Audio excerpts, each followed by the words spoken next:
ഇതെനിക്കൊരു മെസ്സേജാണ്. ആൺകുട്ടി ആയതുകൊണ്ട് 5 വയസ്സ് കഴിഞ്ഞാൽ അച്ഛനിലേക്കാണല്ലോ കസ്റ്റഡി പോവുക. അപ്പൊ 5 വയസ്സ് കഴിഞ്ഞാൽ പുതിയതായിട്ട് കസ്റ്റഡിക്ക് വേണ്ടി കോടതിയെ സമീപിക്കേണ്ടതിന്റെ ആവശ്യമുണ്ടോ എന്നുള്ളതാണ്. ഒന്ന് മനസ്സിലാക്കേണ്ടത്, ആൺകുട്ടിക്കും പെൺകുട്ടിക്കും സെപ്പറേറ്റ് ആയിട്ട് കസ്റ്റഡി റൂൾസ് ഒന്നും തന്നെയില്ല. സ്വാഭാവികമായും 5 വയസ്സിന് താഴെയുള്ള കുട്ടികൾക്ക് അമ്മയുടെ പരിചരണം ആവശ്യമാണ് എന്ന കാരണത്താൽ ഭൂരിഭാഗം കേസുകളിലും കോടതി അമ്മയ്ക്കാണ് ആ പ്രായത്തിലെ കുട്ടികളുടെ കസ്റ്റഡി കൊടുക്കുക.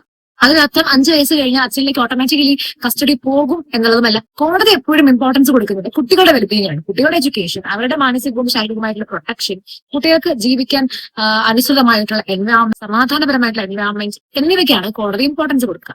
അതിനർത്ഥം കമ്പാരിറ്റീവ്ലി സാമ്പത്തികമായി മുന്നോട്ട് നിൽക്കുന്ന പാരന്റിലേക്ക് തന്നെ കസ്റ്റഡി പോകാം എന്ന് യാതൊരു നിർബന്ധവുമില്ല. ഇനി 5 വയസ്സിനും 12 വയസ്സിനും ഇടയിൽ പ്രായമുള്ള കുട്ടികളാണെങ്കിൽ ആ കുട്ടിക്ക് ഒരു അഭിപ്രായം പറയാനുള്ള മെച്യൂരിറ്റി ഉണ്ടെന്ന് കോടതിക്ക് മനസ്സിലാവുകയാണെങ്കിൽ ആ കുട്ടിയുടെ അഭിപ്രായം കോടതി പരിഗണിക്കും.